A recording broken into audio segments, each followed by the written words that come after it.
Good morning and welcome to Arise News Now. I'm Gavin Ramjohn in London. It's Monday the 8th of July and our top story: schools are closed this morning in the Nigerian state of Yobe after 22 students were murdered on Saturday in an attack on their boarding school. Yobe is one of 3 northeastern provinces where Nigerian President Goodluck Jonathan declared a state of emergency in May, sending thousands of soldiers in to chase Boko Haram militants from the area. Boko Haram has targeted dozens of schools in recent years, and they're being blamed for this weekend's murders. We hope to speak to our correspondent Deji Badmus, who's in Lagos. He'll join us hopefully later on. We'll be following that throughout the day, of course, with a 4 p.m. update on the Arise News Hour as well. In Egypt, a deadly deadlock over who will rule the country. Ousted President Mohamed Morsi's supporters have been in the streets and on the airwaves since Wednesday, demanding the elected leader be reinstated. This morning, another 15 people were shot when the army opened fire on a sit-in by Morsi's supporters outside the barracks where he's thought to be held. Arise News' Tina Millman reports. Thousands of supporters of Egypt's ousted President Mohamed Morsi are in the streets of Cairo. A military-driven plan to resolve the political crisis remains mired in mistrust and confusion. Morsi was toppled on Wednesday in a takeover the military denies was a coup. His supporters say they have the numbers on their side. I say to them, God willing, we will turn out in bigger numbers than they do. 50 million of us voted in the elections. That means we are the majority. We have the legitimacy. Morsi has the support of Egypt and all its sects. The opposition is also out in force. Transitional authorities had been set to appoint liberal politician Mohammed El Baradei. But his candidacy was thrown into doubt when a hardline Islamist party objected. There is going to be a rise in tensions. We have to face them down, but peacefully, not with violence. Russia's Vladimir Putin said in Kazakhstan that he fears a civil war. Syria is already in the grip of a civil war. No matter how sad this sounds, Egypt is moving in the same direction. I would like the Egyptian people to avoid this possible negative development. Washington has not condemned the military takeover or called it a coup, prompting suspicions within the Muslim Brotherhood that Washington tacitly supports the overthrow. Tina Millman, Arise News.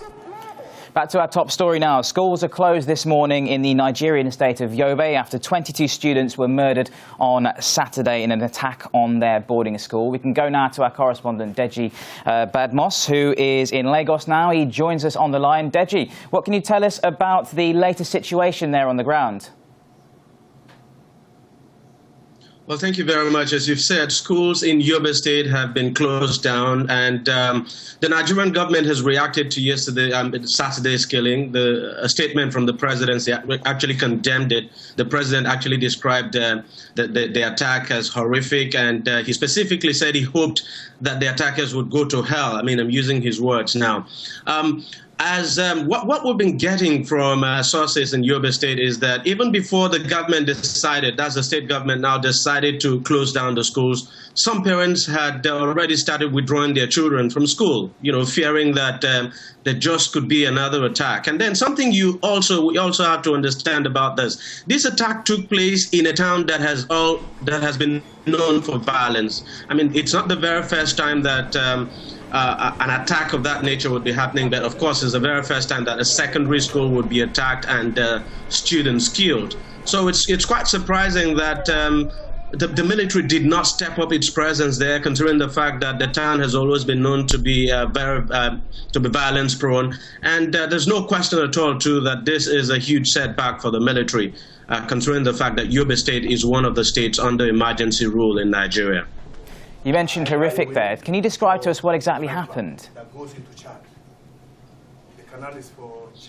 Well, what actually happened was, it's a boarding school, and the attackers came at night when the students were sleeping. They descended on the school and started shooting. As a matter of fact, we understand that some of them actually came with jerry cans of fuel, and they set some of these students alight.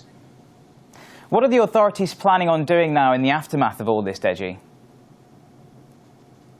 Well, we haven't. There's been no official reaction at all from the military high command. There's no question that probably later in the day, or as the day goes on, there will be some kind of official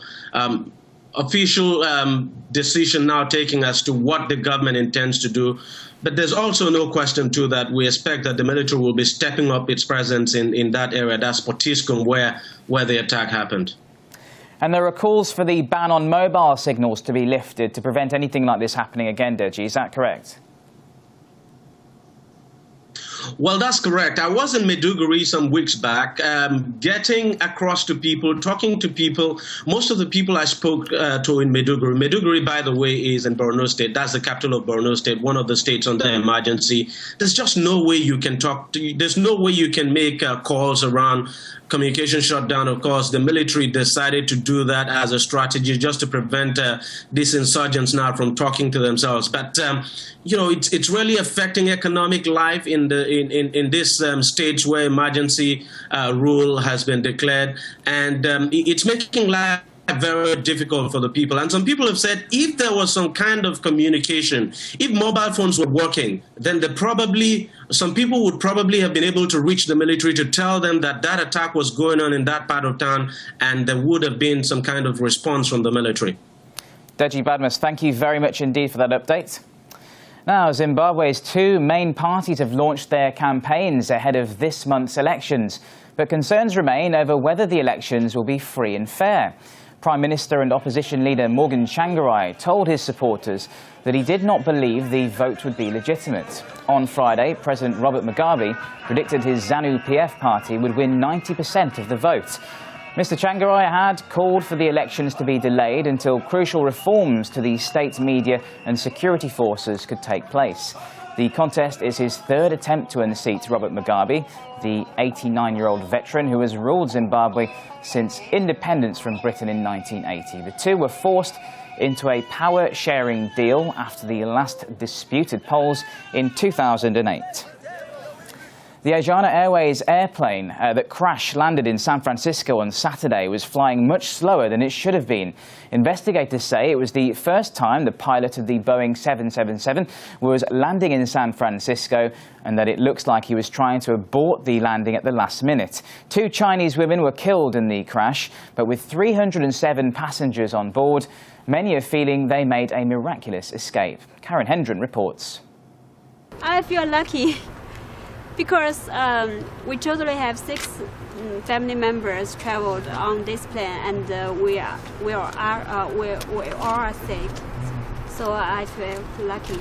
Grateful words from 34-year-old Wen Zhang, who grabbed her 4-year-old son after her Asiana Airlines flight crash-landed in San Francisco Saturday. She walked off the plane through a hole in the bathroom.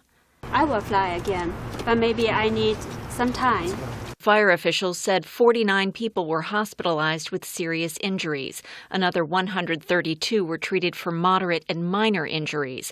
Dr. Margaret Knudsen at San Francisco General said they've seen a large amount of abdominal, spinal, and orthopedic cases. We also saw some patients that had severe road rash, as suggesting that they were dragged. 2 teenage Chinese girls who were seated at the rear of the plane were killed after the tail of the Boeing 777 broke off. The National Transportation Safety Board reports that the crew tried to abort the landing just seconds before it hit the seawall in front of the airport runway. At San Francisco Airport, Asiana passenger Jorge Lazo expressed some trepidation about flying. I'm a little nervous, but I always fly with Asiana and I will feel safe. But Yannick Duyan said the attention the crash generated will just make everyone safer. Everybody's going to be on such alert that this is the safest day going. Now, former South African President Nelson Mandela remains in a stable but critical condition. Outside his hospital room, a legal wrangling within the Mandela family continues. Our reporter Shahan Ramkisoon is in our Johannesburg studio with the latest. Shahan, good morning to you. Fresh legal action then from Mandela's camp. Yeah, it seems he's trying to get back at the family members who took him to court.